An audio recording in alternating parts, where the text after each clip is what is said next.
Hello friends, this is Shalini Srivastava. स्वागत है आपका टीचिंग लर्नर्स में। तो कैसे हैं आप लोग? उम्मीद है कि आप लोग बढ़िया होंगे। और हम इस समय ला रहे हैं आपकी यूपी ट्रिपल एससी के आल पेपर की प्रीवियस ईयर सीरीज ला रहे हैं। इसमें हम कम से कम आपको कुछ नहीं तो 50 पेपर जरूर कराएंगे, ठीक है। और सबसे पहले हम इसीलिए वीडियो का पेपर लेके चल रहे हैं कि आपका एग्जाम आने वाला है। तो वीडियो के पेपर में हमने 2016 का वीडियो का आपका करा दिया है और 2018 में जो 23 दिसंबर का था वो पेपर करा दिया है। अब इसमें बचा है आपका वीडियो का एग्जाम का 2 पेपर, कौन सा? 22 का प्रथम पाली का और द्वितीय पाली का, जिसमें से हम 22 के प्रथम पाली का आज हम देख ले रहे हैं और द्वितीय पाली का हम कल देख लेंगे, ठीक है। तो अभी हम स्टार्ट करते हैं, हिंदी को देखते हैं। तो थोड़ी हेल्थ इशू के कारण आपकी बोर्ड की क्लास नहीं आ पाई है, तो उसे हम जल्दी ही पूरा करा देंगे। एक क्लास में 2-2 टॉपिक करके हम करा देंगे आपका, तो उसकी चिंता मत करिएगा। बाकी चीज़ें आप करते रहिए। थोड़ा सा आपको वैसे लग रहा होगा। तो चलिए हम सीधे आते हैं पेपर पर। 22 तारीख में पेपर कैसा आया था देखिए। यहाँ पर क्या है, पैसेज है आपका। ये देखिए, ये पेपर क्या है आपका 22/12/2018 प्रथम पाली, ठीक है। और ये क्या है, ग्राम विकास अधिकारी पंचायत, तो ये सारा पेपर है आपका। तो ये आप देख सकते हैं। तो इसमें हम क्या करेंगे, गद्यांश। देखिए, गद्यांश अगर छोटा हो तो हम पहले गद्यांश पढ़ के तब पेपर सॉल्व करते हैं। अगर बड़ा होता है तो क्वेश्चन के हिसाब से सॉल्व कर लेते हैं, ठीक है।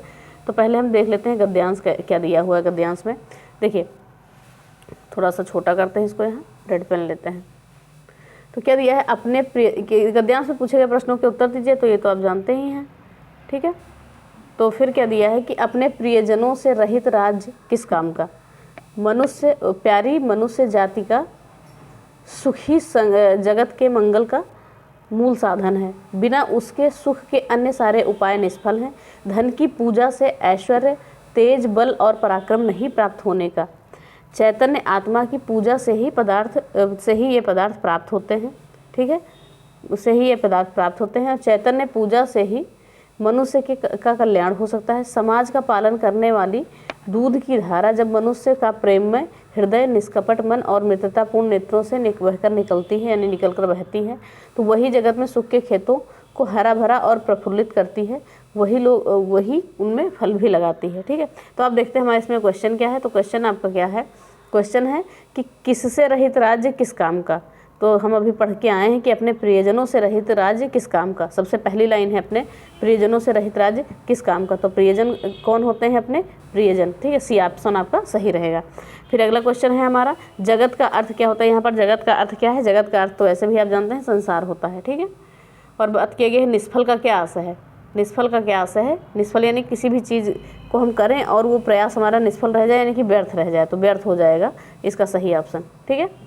तो इसके लिए पैसेज देखने की ज़रूरत भी नहीं, लेकिन आप पैसेज देख के ही आंसर करिएगा, क्योंकि कोई भी क्वेश्चन है पैसेज से ही आता है आपका।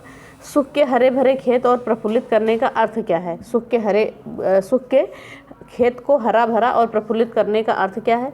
जीवन को सुख में बनाना, जीवन को दुख में बनाना, खेतों की सिंचाई करना या जीवन को संकट में डालना। देखिए, तीनों ऑप्शन आपके नेगेटिव आ रहे हैं, एक पॉजिटिव आ रहा है, जीवन को सुख में बनाना। वैसे भी आपके ऐसे ही गद्यांश में भी दिया हुआ है, तो आप देख सकते हैं। चलिए आते हैं अगले क्वेश्चन पे। क्वेश्चन नंबर आपका है 5। निम्न में से दीर्घ स्वर है। देखिए, वर्णमाला से हर पेपर में आपके 2-4 क्वेश्चन बने हुए हैं, तो वर्णमाला अच्छे से पढ़िएगा। हमने बहुत अच्छे से पढ़ाया है, व्याकरण में जाके देख लीजिएगा। तो दीर्घ स्वर हमने क्या कहा था, जहाँ 2 समान मात्राएं होती हैं, चाहे वो आ हो, चाहे ई हो, चाहे जो हो। तो यहाँ पर देखिए, ई तो सिंगल मात्रा है आपका, मूल स्वर है, यानी कि ह्रस्व स्वर है, दीर्घ नहीं है। ए आपका बनता है आ और ई से। तो देखिए, ये समान स्वर से नहीं बन रहा है। अय भी बनेगा ऐसे ही आपका, लेकिन जो ई है, ई बनेगी आपकी ई प्लस ई से, ठीक है, ई प्लस ई से। तो इसीलिए ये समान, छोटी ई प्लस छोटी ई से, तो इसीलिए क्या है, ये समान स्वर है, तो इसीलिए हम इसे दीर्घ स्वर कहते हैं। दीर्घ स्वर में जब 2 समान स्वरों का मेल होता है तब वो दीर्घ स्वर होता है। फिर आगे की हम बात करते हैं। आगे क्या है, निम्न में से अंतस्थ व्यंजन कौन सा है। तो बताया गया है, आपको कई बार बताया गया है कि अंतस्थ व्यंजन कौन से होते हैं। तो अंतस्थ व्यंजन होते हैं आपके य, व, र, ल होता है, ठीक है। तो यहाँ पे क्या हो जाएगा, वह हो जाएगा। अंतस्थ व्यंजन 4 होते हैं। संख्या भी पूछी जाती है आपकी कि अंतस्थ व्यंजनों की संख्या कितनी होती है, तो 4 होती है। इन चीज़ को भी याद रखिएगा आप। जैसे यहाँ पे लिखा है कि दिए गए व्यंजनों में वह अंतस्थ व्यंजन है जिन वर्णों का उच्चारण अंतःकरण से होता है, वे वर्ण व्यंजन अंतस्थ कहलाते हैं।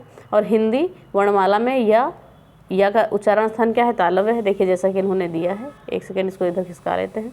या का स्थान क्या है, तालव्य है। रा का है वत्स और ला का है भी वत्स है और वा का दंतोष्ठ है। ये 4 अंतस्थ व्यंजन होते हैं। 4 अंतस्थ व्यंजन या, व, रा, ला, चाहे यारा लावा आप कर दीजिए, चाहे जो कर दीजिए। या का उच्चारण स्थान तालव्य, वा का दंतोष्ठ और रा का वर्ष और ला का भी वर्ष यहाँ पर दिया हुआ है, ठीक है। तो चलिए, ये हो गया चीज़ें आपकी। फिर अगले क्वेश्चन पे आते हैं, क्वेश्चन नंबर 7। निम्नलिखित में से अल्पप्राण व्यंजन कौन होते हैं? अल्पप्राण जिनमें क्या होता है, मुख विवर से कम वायु निकलती है। ठीक है, अल्पप्राण में क्या होता है कि मुख विवर से कम वायु निकलती है तो अल्पप्राण होते हैं। और महाप्राण क्या होते हैं, जिनसे मुख से बोलने पर ज़्यादा वायु निकलती है तो महाप्राण होते हैं। तो जाहिर सी बात है, जैसे कि हम देखते हैं, आप देखते हैं, हमने बताया था आपको, जिससे क्या लिखा गया है, क, ख, ग, घ, अंग, ये पाँचों हम लेते हैं। ठीक है, तो अल्पप्राण देखिए पहला, तीसरा और पाँचवा होता है, और महाप्राण क्या होता है, दूसरा और चौथा होता है। तो ये हमने बताया था, पहला, तीसरा और पाँचवा अल्पप्राण होता है, और दूसरा और चौथा वर्ण जो है आपका क्या होता है, महाप्राण होता है। तो चलिए यहाँ भी देख लेते हैं क्वेश्चन क्या पूछा गया है कि निम्नलिखित में से अल्पप्राण व्यंजन कौन सा है? तो ख देखिए दूसरे स्थान पर है, ये नहीं होगा।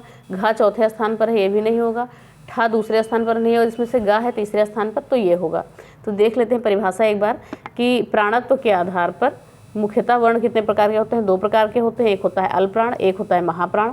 तो इन व्यंजनों के अल्पप्राण के उच्चारण में मुख से कम वायु निकलती है, और प्रत्येक वर्ग का पहला, तीसरा और पाँचवा वर्ण अल्पप्राण है। तो 1, 3, 5 याद कर लीजिए अल्पप्राण के लिए, और महाप्राण के लिए 2 और 4 याद कर लीजिए। और महाप्राण में क्या कहा गया कि इन व्यंजनों के उच्चारण में मुख से अधिक वायु निकलती है और हकार की ध्वनि सुनाई देती है, जैसे खा, गा, घा। ठीक है, प्रत्येक वर्ण का दूसरा और चौथा वर्ण क्या होता है, महाप्राण होता है। तो ये आप जान गए होंगे। तो बाकी सभी इसमें क्या थे, महाप्राण थे, बस गा केवल अल्पप्राण था। अगला क्वेश्चन हम देखते हैं। तो अगला क्वेश्चन हमारा है कि घोष वर्ण कौन से होते हैं? ये घोष, अघोष, अल्पप्राण, महाप्राण, ये सारी चीज़ें बहुत ज़्यादा पूछी जाती हैं, तो इनको ध्यान में रखिएगा आप। तो घोष क्या होते हैं, पहले हम परिभाषा देखते हैं, फिर आंसर टिक करते हैं आपका। तो दिया है, घोषत्व के आधार पर मुख्यतः वर्ण 2 प्रकार के होते हैं। अगर प्राणत्व के आधार पर तो अल्पप्राण, महाप्राण। घोषत्व के आधार पर तो सघोष और अघोष, और सघोष को घोष भी कहा जाता है। तो क्या लिखा हुआ है घोष में कि जिन वर्णों के उच्चारण में स्वर तंत्रियों में कंपन उत्पन्न होता है उन्हें सघोष वर्ण कहते हैं। प्रत्येक वर्ग, ठीक है, प्रत्येक वर्ग का तीसरा, चौथा और पाँचवा व्यंजन जो है, या, रा, ला, वा, हा, सभी क्या है, स्वर सघोष हैं। देखिए कौन कौन से सघोष में आते हैं, आपके ध्यान से सुनिएगा, एक सेकेंड।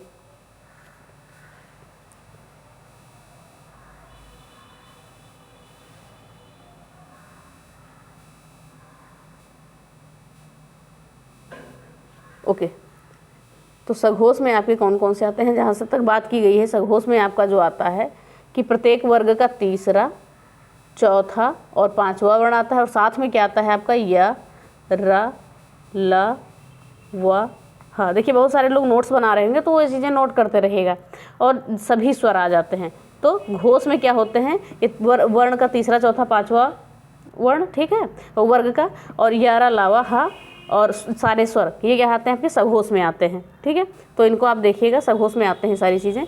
तो अब हम यहाँ पर देखते हैं। और अघोष में क्या होता है, अघोष में होता है जिन वर्णों के उच्चारण में स्वर तंत्रियों में कंपन नहीं होता उन्हें अघोष कहते हैं। ठीक है, ये प्रत्येक वर्ग का पहला और दूसरा वर्ण होता है। देखिए अघोष में क्या होता है, पहला और दूसरा वर्ण होता है, और सा, श और सा। ठीक है, सा, श और सा ये अघोष वर्ण हैं। तो ये बताइएगा कि इसको और क्या कहते हैं, शा, सा, सा, हा, ये कौन से व्यंजन होते हैं, और बताइएगा आप एक बार। ठीक है, तो क्वेश्चन क्या है, क्वेश्चन देखते हैं। क्वेश्चन दिया हुआ है आपका कि निम्न में से कौन सा घोष वर्ण है। ठीक है, तो घोष में हमने क्या कहा कि तीसरा, चौथा और पाँचवा वर्ण होता है। तो देखिए का पहला वर्ण है, कट जाएगा, टा पहला वर्ण है, कट जाएगा, चा भी पहला है, कट जाएगा, जा आपका सही हो जाएगा। ठीक है, तो आई होप आपको समझ में आ रही होंगी चीज़ें। 9वां क्वेश्चन है, निम्नलिखित में से ओष्ठ वर्ण कौन सा है। ओष्ठ यानी कि ओष्ठ कौन सा है, तो जाहिर सी बात है ओष्ठ जब हम ऊ बोलेंगे तो ओठ हमारा क्या हो जाएगा, गोल हो जाएगा, जिसमें ओठ का प्रयोग होता है। बाकी आ, ई, ऊ में ऐसा कोई संबंध नहीं है कि ओष्ठ हो जाएगा। ठीक है, तो ये सारी चीज़ें हैं, क्या हो जाएगा, ओष्ठ हो जाएगा आपका ऊ। ठीक है, चलिए आगे देखते हैं। आगे क्या हुआ है, ये आपका दिया भी हुआ है कि कंठ, कंठ में क्या हो जाता है आपका आ और का वर्ग और हा। देखिए सारी चीज़ें यहाँ पर स्पष्ट कर दी गई हैं। यहाँ पे आपका एक हिसाब से फिर से रीडिंग भी हो जा रही है। छोटा आ बड़ा आ का उच्चारण स्थान क्या है, कंठ है, और पूरा का वर्ग यानी क ख ग घ अंगा का और हाज का उच्चारण स्थान क्या है, कंठ है। और तालु में कौन कौन से आते हैं, छोटी बड़ी और पूरा चा वर्ग या और सा। और मूर्धा में आपका आ जाता है री और टा वर्ग, रा और सा, ये वाला सा देख लीजिएगा। और ओष्ठ में आ जाता है आपका ऊ और ऊ और पा वर्ग पूरा आ जाता है। दंत में आपका ता वर्ग ला और सा आ जाता है। और नासिका आपकी क्या होती है, अंग, अंगा, या ण नाम। ठीक है, एम गणनम जैसे महेश्वर सूत्र में हम बोलते हैं। फिर अगला क्वेश्चन है आपका, अगला क्वेश्चन है निम्नलिखित में से योग रूढ़ शब्द है। देखिए तो जो शब्द ये 3 प्रकार के होते हैं।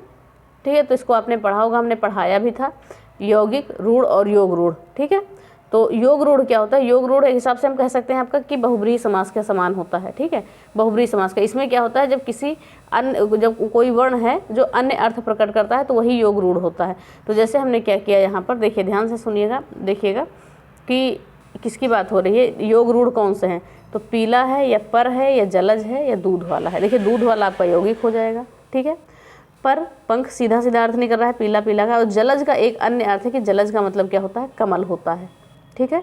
जलल का एक विशेष अर्थ क्या होता है कि कमल हो जाता है, तो इसलिए ये योग रूढ़ हो जाएगा। यानी कहने का मतलब जब कोई विशेष अर्थ प्रकट करता है कोई शब्द तो वो योग रूढ़ हो जाते हैं। जैसे कि यहाँ पे आप देख लीजिए, ऊपर खिसकाते हैं हम, तो इसमें आप देख सकते हैं कि वे शब्द यौगिक होते हैं परंतु उनका अर्थ रूढ़ विशेष अर्थ में होता है। शब्द तो यौगिक होंगे यानी दो से मिलकर बनेंगे, लेकिन उनका क्या हो जाता है कि उनका अर्थ रूढ़ हो जाता है, अर्थात वे सामान्य अर्थ न प्रकट करके विशेष अर्थ प्रकट करते हैं, इसलिए योग रूढ़ कहलाते हैं, ठीक है।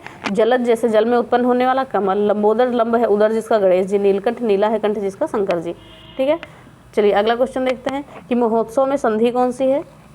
महोत्सव में संधि कौन सी है, देखिए महा प्लस उत्सव, तो संधि इसमें सीधे सीधे है, संधि विच्छेद पूछा गया तो महा प्लस उत्सव कहाँ लिखा है आपका, सी वाला, ये सही होगा। और ये कौन सी संधि हमने आपको बताया था कि ये क्या है, गुण संधि है। गुण संधि में आपकी ए या ओ की मात्रा से आप आइडिया लगा सकते हैं, ज़्यादातर ऐसी चीज़ें सही हो जाती हैं। तो आपका दूसरे या तीसरे वर्ण पे अगर ओ या ए की मात्रा आती है सिंगल, तो आप कह सकते हैं कि ये क्या है, गुण संधि है, ठीक है। और संधि की आप क्लास में जाके बहुत अच्छे से समझिएगा, तो यहाँ इतना समझाने का कोई मतलब नहीं है। बैलगाड़ी में कौन सा समास है, बताइए बैलगाड़ी में कौन सा समास है, तो बैलों की गाड़ी हो जाएगा, ठीक है, बैल की गाड़ी हो जाएगा, बैलों की गाड़ी, तो ये तत्पुरुष समास हो जाएगा आपका। तो बैलगाड़ी में तत्पुरुष समास है। इस समास में बाद का अथवा उत्तर पद प्रधान होता है, दोनों पदों के बीच कारक चिन्ह का लोप होता है। जैसे राजकुमार यानी राजा का कुमार, शोकग्रस्त यानी शोक से ग्रस्त, तो ये द्वंद्व समास हो। और ये हो गया आपका तत्पुरुष समास। बात करें द्वंद्व समास की, तो द्वंद्व समास में क्या होता है, जिससे बीच में तो डैश लगा होता है, इससे भी आप पता कर सकते हैं, नहीं तो एक दूसरे का कभी कभी विलोम होते हैं या ऐसी चीज़ें होती हैं, तो आप समास में जाके पूरी चीज़ें देख लीजिएगा, तो यहाँ बताने का कोई मतलब नहीं है। फिर आगमन में उपसर्ग क्या है आपका, ठीक है, तो आगमन में कहा गया है कि उपसर्ग क्या है आपका, तो आगमन में जाहिर सी बात है कि आ उपसर्ग होगा आपका, आ से स्टार्ट है तो आ उपसर्ग होगा आपका आगमन में। तो हम देखते हैं यहाँ पर आ, ठीक है। फिर आगे हम क्वेश्चन पे आते हैं। अगला क्वेश्चन है हमारा इधर कि रसोईया में प्रत्यय कौन सा है। रसोईया में ईया प्रत्यय है, ठीक है, रसोईया में ईया प्रत्यय है। तो सीधा सीधा आप देख सकते हैं ईया प्रत्यय और किसमें होता है, जड़िया, बढ़िया, घटिया, ये सारी चीज़ें होती हैं। अब बात हम करते हैं कि निम्नलिखित में से कौन सा शब्द तत्सम है, कौन सा शब्द तत्सम है। तो तत्सम की हम बात करें तो तत्सम में जाहिर सी बात है, जब हम कहेंगे जहाँ पर ये छा आ जाता है ज़्यादातर और त्रा आ जाता है कहीं, तो वो तत्सम शब्द हो जाते हैं आपके। तो ये आपका क्षेत्र हो जाएगा इसमें तत्सम। और गधा, गाय और घर ये तद्भव शब्द हैं आपके, ठीक है।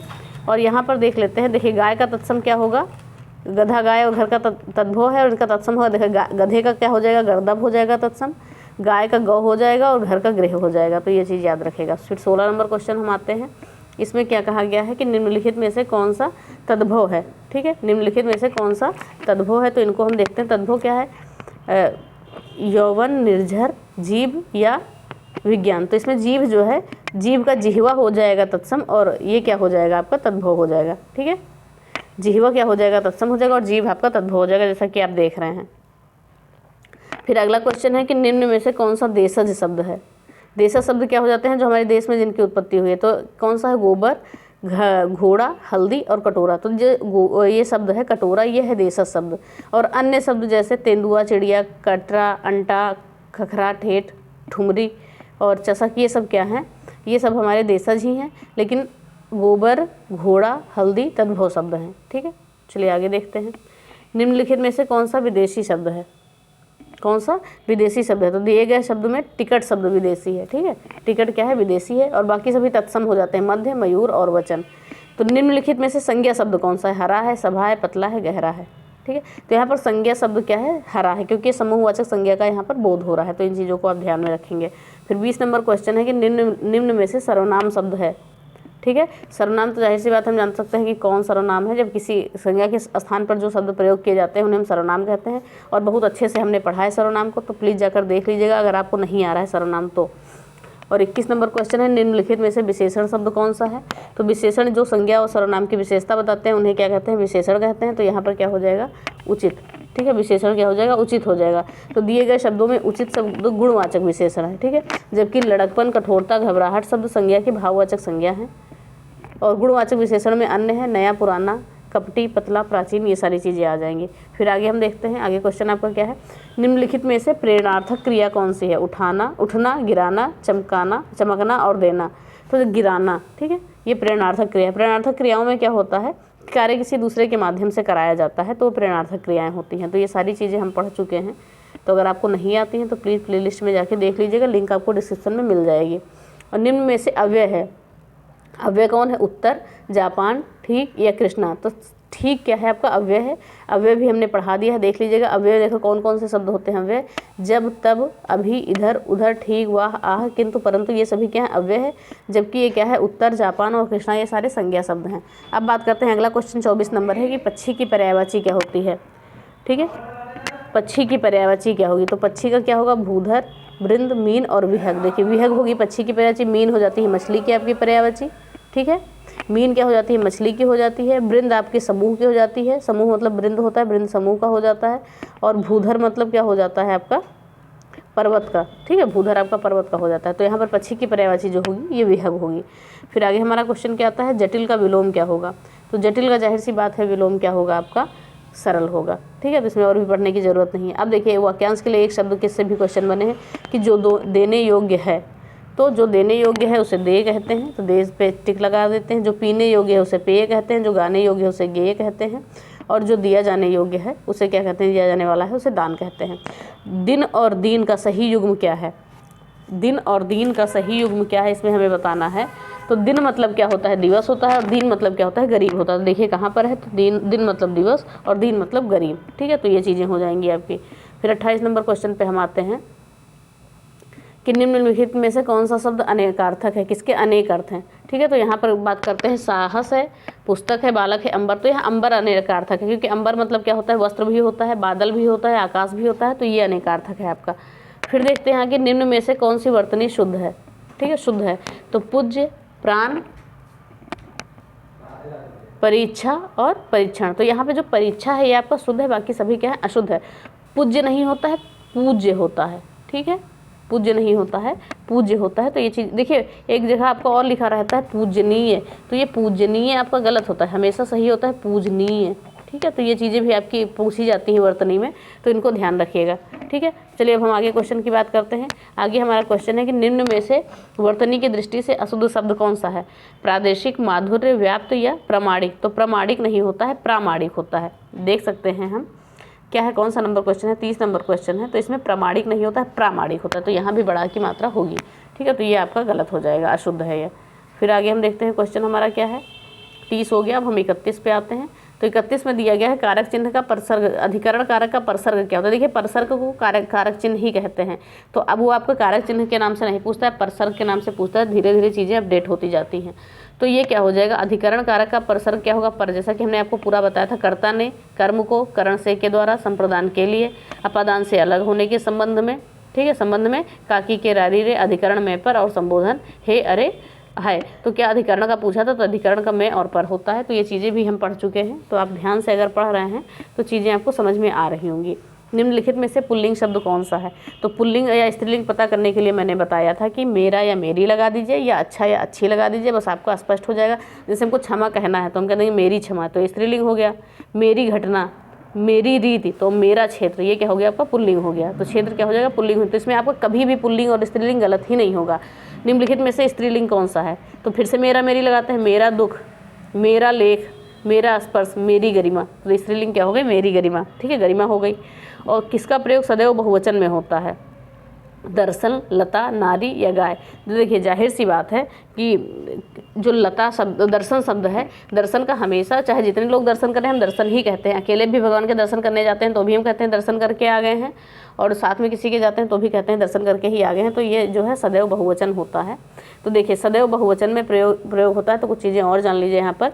सदैव बहुवचन में प्रयुक्त होने वाले शब्द बाल, प्राण, आंसू, होश, हस्ताक्षर होते हैं। और सदैव एक वचन में जो प्रयुक्त होते हैं वो माल, सोना, जनता और सामग्री। और इसमें आप एक चीज़ और ऐड कर लीजिए जो अभी आपने देखा है, दर्शन, ठीक है, तो ये चीज़ें आप देख लीजिए। फिर आगे देखते हैं, निम्न में से भूतकाल का उदाहरण कौन सा है। मैं घर जाता हूँ, मैं घर गया था, वह घर से आ रहा है, पुस्तक पढ़ेगा। जाहिर सी बात है, जो चीज़ें हो चुकी हैं वही भूतकाल है, तो गया था यानी कि कार्य होने की स्पष्ट चीज़ें आ रही हैं, कार्य हो चुका है, तो इसलिए हम कह सकते हैं। ठीक है, अगर आपने हमारी क्लास की होगी व्याकरण के तो आपके एक भी क्वेश्चन गलत नहीं गए होंगे। निम्न में से भाववाच्य है। भाववाच्य क्या है? मोहन पुस्तक पढ़ता है, मोहन पत्र लिखता है, मोहन से बैठा नहीं जाता। तो क्या है? ये भाववाच्य है, यानी कि भाव क्या स्पष्ट हो रहा है कि मोहन से बैठा नहीं जाता, तो ये वाच्य हो गया। वाच्य भी हमने नहीं पढ़ा है, वाच्य हम आपको पढ़ाएंगे। फिर आगे क्या है, 37 नंबर क्वेश्चन है आपका कि निम्नलिखित में से कौन सा मिश्र वाक्य है। तो मिश्र वाक्य है, विद्वान हर जगह पूजा जाता है, अच्छा लड़का माता पिता की आज्ञा मानता है, राम वह पुस्तक राम की थी, और जब सवेरा हुआ तो हम लोग बाहर गए। तो यहाँ क्या हो जाएगा? ये हो जाएगा आपका मिश्र वाक्य। तो देख लेते हैं दिए गए वाक्यों में, जब सवेरा हुआ तब हम लोग बाहर गए, ये क्या है? मिश्र वाक्य है। और इस प्रकार के वाक्यों में एक प्रधान या मुख्य वाक्य होता है और दूसरा आश्रित होता है। तो इसमें क्या होता है? एक प्रधान वाक्य होता है और दूसरा मिश्रित उपवाक्य होता है। तो ये हो जाते हैं आपके मिश्रित वाक्य। और जिसमें क्या क्या आ जाए, या की आ जाए, जो आ जाए, या वह आ जाए, जितना आ जाए, उतना आ जाए, तो ये सभी अगर ये ऐसे वर्ड बीच में आपके वाक्यों को जोड़ते हैं तो आप कह सकते हैं कि ये मिश्र वाक्य हैं। तो इतना ध्यान रखिएगा। ठीक है, फिर आगे हमारा 38 नंबर क्वेश्चन पूछ रहा है कि मैंने विद्यालय जाना है। तो वाक्य में अशुद्ध अंश क्या है? तो मैंने नहीं होता, मुझे विद्यालय जाना है। ठीक है, मैंने के स्थान पर मुझे होगा, तो ये गलत होगा आपका मैंने।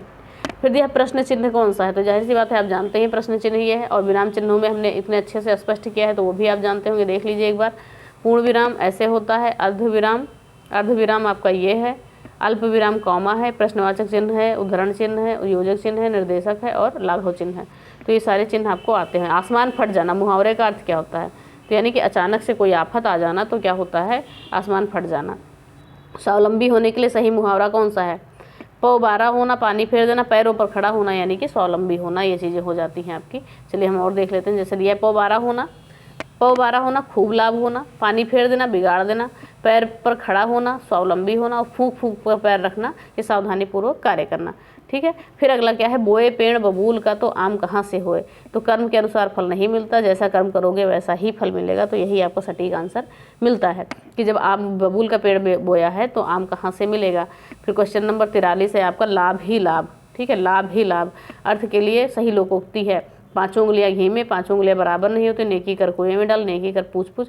तो कहते नहीं कि जब किसी का लाभ होता है तो कहते हैं अरे तुम्हारी तो 5 उंगलियां घी में ही हैं। ठीक है, तो 5 उंगलियां घी में, 5 उंगलियां घी में। कुछ और देख लेते हैं। 5 उंगलियां घी में, सब लाभ ही लाभ, 5 उंगलियां बराबर नहीं होते, यानी कि सब आदमी एक जैसे नहीं होते हैं, नेकी कर कुएं में डाल, भलाई का काम करके फल की आशा मत करो, और नेकी और पूछ पूछ, तो भलाई के लिए क्या पूछना। तो ये चीज़ें होगी। फिर क्वेश्चन नंबर आता है 44।